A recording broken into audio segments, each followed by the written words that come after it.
Excel में filters लगाना सभी लोग जानते हैं क्योंकि ये बहुत ही बेसिक और बहुत ही इंपॉर्टेंट ऑपरेशन है। एक्सेल में एक और फंक्शन होता है जिसका नाम है फिल्टर फंक्शन। ये एक नया डायनेमिक स्पिल फंक्शन है।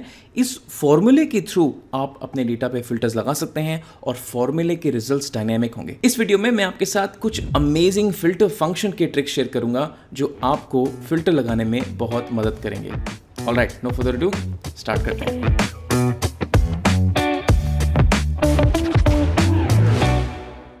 ऑलराइट, मैं यहाँ पे एक्सेल में हूँ और मेरे पास यहाँ पे एक डेटा पड़ा हुआ है। इस डेटा को मैंने ऑलरेडी टेबल फॉर्मेट में कन्वर्ट कर दिया है क्योंकि टेबल्स ऑटोमेटिकली एक्सपैंड हो सकती हैं। तो टेबल बनाने के लिए बहुत ही सिंपल एक कीबोर्ड शॉर्टकट है Ctrl+T, जो मैं ऑलरेडी प्रेस कर चुका हूँ और ऊपर आता है टेबल डिज़ाइन टैब। इस टेबल डिज़ाइन टैब में मैंने एक और चीज़ करी है कि ये जो पूरी टेबल है इसका नाम मैंने दे दिया है डेटा। नाउ स्टार्ट करते हैं फिल्टर फंक्शन अप्लाई करना। तो फिल्टर फंक्शन बहुत ही एक सिंपल फंक्शन है। मैं यहाँ पे लिखता हूँ इक्वल्स टू फिल्टर, और फिल्टर का जो फर्स्ट पार्ट है कि आप कौन से डेटा सेट को फिल्टर करना चाहते हैं। तो ये जो पूरा डेटा सेट है जिसका नाम मैंने डेटा दिया है, इसको हम फिल्टर करना चाहते हैं। तो यहाँ पे लिखेंगे डेटा। उसके बाद आपसे ये पूछता है कि इसके कौन से कॉलम में आप फिल्टर लगाना चाहते हैं। तो ऑब्वियसली लेट्स से हम फॉर एग्जांपल कस्टमर कॉलम में फिल्टर लगाना चाहते हैं, तो हम ये बोलेंगे कि डेटा में जाइए, डेटा में customer column square brackets and customer, और कस्टमर में हमें एक फिल्टर चाहिए जो होना चाहिए MNTL। नाउ बिकॉज ये टेक्स्ट है तो इसलिए मैंने इसको इन्वर्टेड कॉमर्स में रखा है। As soon as I close the bracket and I press enter, this is going to go in this column, और जितने भी यहाँ पे MNTL कस्टमर्स हैं उनका डेटा लाके सारी रोज के साथ यहाँ पे आ जाएगा। नोट करना, फॉर्मूला मैंने एक ही सेल में लिखा है बट ये फॉर्मूला डायनेमिक स्पिल फॉर्मूला है। इसके रिजल्ट्स बाकी सेल में अपने आप स्पिल हो जाएंगे। That is incredible. एक चीज नोट करने वाली ये है कि जो फिल्टर फंक्शन है वो आपके हेडर्स को जनरेट नहीं करता है। तो यहाँ पे जो हेडर्स थे डेटा के, ये हेडर्स को मैंने कॉपी पेस्ट करके on the right hand side रख रखा है। यहाँ पे जो डेटा है, फिल्टर डेटा है, वो आपके पास यहाँ पे आ जाता है। चलिए अपनी कंडीशन को थोड़ा सा और कॉम्प्लिकेटेड बनाते हैं। अभी हमने सिर्फ एक ही कंडीशन लिखी है कि हमारा जो कस्टमर है वो MNTL होना चाहिए। लेट्स से फॉर एग्जांपल मुझे यहाँ पे दो कंडीशन लिखनी है कि कस्टमर होना चाहिए MNTL और जो सेल्स वैल्यू है विच इज राइट हियर, ये होनी चाहिए 14,000 से ऊपर। तो कैसे करें दो कंडीशन? अगर आपके पास दो कंडीशन है तो आप पहली कंडीशन को एक सेपरेट ब्रैकेट में डालेंगे, उसके बाद लिखेंगे मल्टीप्लिकेशन साइन, और उसके बाद लिखेंगे अपनी दूसरी कंडीशन। दूसरी कंडीशन क्या है कि हमारे पास डेटा जो टेबल है उसमें जो सेल्स कॉलम है, उस सेल्स कॉलम में हमारी जो वैल्यू है वो होनी चाहिए greater than 14,000, right. And because ये एक नंबर है तो इसको मैं बिना ब्रैकेट्स के लिख सकता हूँ। ये मेरी पहली कंडीशन ब्रैकेट में होगी, मेरी दूसरी कंडीशन भी ब्रैकेट में जाएगी within equals to sign. So यहाँ पे भी एक ब्रैकेट्स आएगा and I will close the brackets in the end and close the main bracket. As soon as I commit to this function, ये हमारे पास MNTL के वो सारे रिकॉर्ड्स आ गए जो 14,000 से ऊपर के हैं। चलिए चेकआउट करते हैं एक थर्ड कंडीशन। यहाँ पे हमने दो कंडीशंस अप्लाई करी हैं कि कस्टमर होना चाहिए MNTL, और दूसरी कंडीशन है एंड कंडीशन, यानी कि ये पहली कंडीशन भी ट्रू होनी चाहिए और सेकंड कंडीशन भी ट्रू होनी चाहिए। लेट्स से फॉर एग्जांपल अगर आपको एक और कंडीशन अप्लाई करना है, यानी कि फर्स्ट कंडीशन कस्टमर MNTL हो और सेल्स 14,000 से बड़ी हो, तो यहाँ पे जो मल्टीप्लिकेशन साइन है इसको हम प्लस कर देंगे तो ये और कंडीशन डिनोट करता है। As soon as I press enter, अभी मेरे पास वो सारे रिकॉर्ड्स आएंगे जो 14,000 से बड़े हैं या फिर कस्टमर MNTL के बराबर है। तो जैसे ही मैंने इसको एंटर किया, यहाँ पे हमारे पास ज़्यादा रिकॉर्ड्स आ जाते हैं क्योंकि now more rows of the data are matching your condition. Alright, next trick. यहाँ पे अगर हम देखें कि हमारा फिल्टर फंक्शन ने हमें सारे कॉलम्स का आउटपुट दे दिया। व्हाट इफ अगर मेरी नीड है कि मुझे सारे कॉलम्स का आउटपुट नहीं बट कुछ ही कॉलम्स का आउटपुट चाहिए, तो फिल्टर फंक्शन में बाय डिफॉल्ट आपके पास कॉलम सिलेक्ट करने की एबिलिटी नहीं होती है, बट वो बहुत ही एक सिंपल सा फंक्शन है जिसको आप एक रैपर फंक्शन की तरह यूज़ कर सकते हैं। क्या मतलब है, लेट्स टेक अ लुक। तो लेट्स से फॉर एग्जांपल ये डेटा फिल्टर हो गया। अभी मैं यहाँ पे दो कंडीशंस फिल्टर कर रहा हूँ। लेट्स से मेरा कस्टमर है MNTL and then I will write a multiplication sign क्योंकि मुझे इसको एंड कंडीशन बनाना है, and then I will say sales is greater than 14,000। जैसे मैंने एंटर प्रेस किया, वो सारे रिकॉर्ड्स जो MNTL के हैं और सेल्स मोर देन 14,000 है मेरे पास यहाँ पे फिल्टर होके आ गए। मेरी ये भी कंडीशन है कि मुझे सारे कॉलम्स का डेटा नहीं चाहिए बट मुझे कुछ ही कॉलम्स का डेटा चाहिए। लेट्स से मुझे चाहिए डेट, मुझे चाहिए सेल्स रैप और मुझे चाहिए सेल्स डेटा। तो यानी कि ये है कॉलम नंबर 1, ये है कॉलम नंबर 2 और ये है कॉलम नंबर 4। तो ये मुझे ये 3 कॉलम चाहिए। तो बहुत ही सिंपल है, आप एक काम कर सकते हैं कि फिल्टर फंक्शन को चूज कॉलम्स फंक्शन के अराउंड रैप कर सकते हैं। सो चूज कॉलम्स मैंने बोला कि ये जो मेरा डेटा फिल्टर होके आ रहा है इसमें से मुझे कॉलम्स को चूज करना है। कौन कौन से कॉलम्स चाहिए? मुझे कॉलम नंबर 1 चाहिए, मुझे कॉलम नंबर 2 चाहिए और मुझे कॉलम नंबर 4 चाहिए।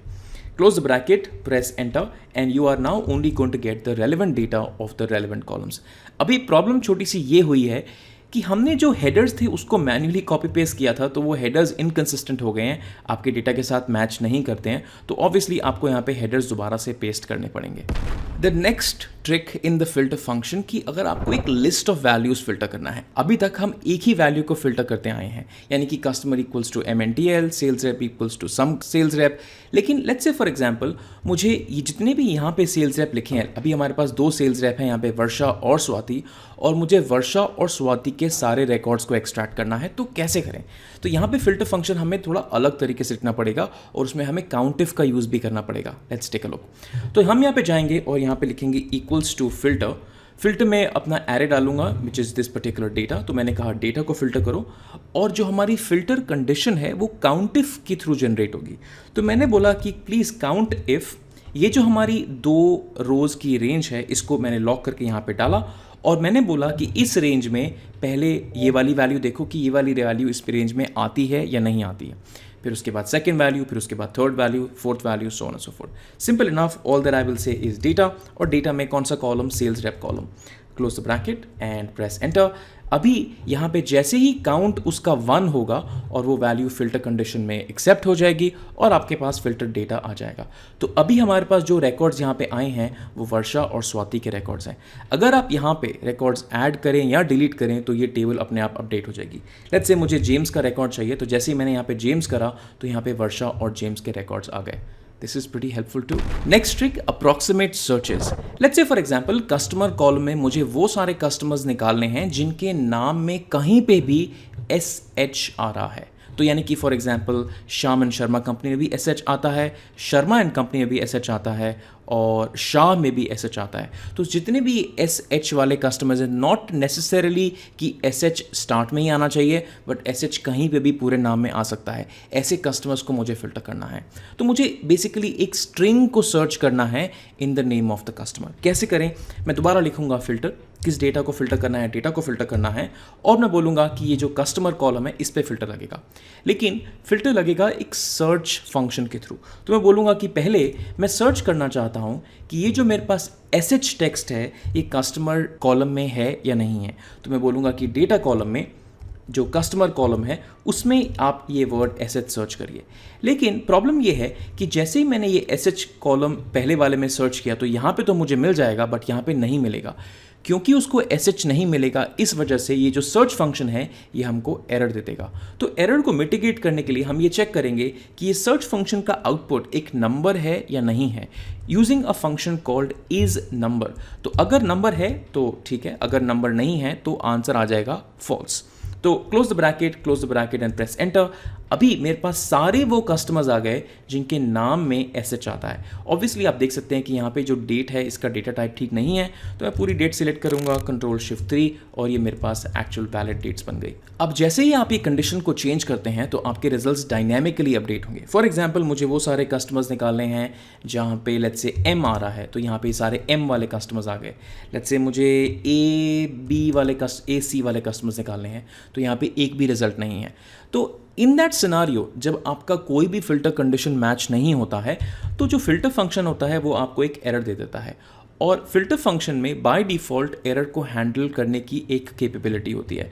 तो फिल्टर फंक्शन में अगर आप एंड में जाएंगे तो यहाँ पे हमारे पास एक इनपुट आता है कि अगर फिल्टर फंक्शन का रिजल्ट कुछ भी नहीं आया तो आप क्या रिटर्न करना चाहते हैं। तो I can say something like not found. Close the bracket, press enter and this will give you not found. जैसे ही आपके पास कोई रिकॉर्ड्स आ जाता है तो आपके पास डेटा आएगा, अगर कोई रिकॉर्ड नहीं आता है तो नॉट फाउंड आएगा। ऑलराइट, तो ये थी हमारी interesting filter function tricks. Please मुझे कमेंट्स में ये बताइए कि आपको सबसे अच्छी ट्रिक कौन सी लगी और आप कौन सी ट्रिक इसमें से अपने डेटा पे यूज़ करेंगे। इन दी एंड मैं आपको ये बताना चाहता हूँ कि मेरे पास Excel, power query, power BI, DAX, data modelling के बहुत ही अमेजिंग कोर्सेज हैं।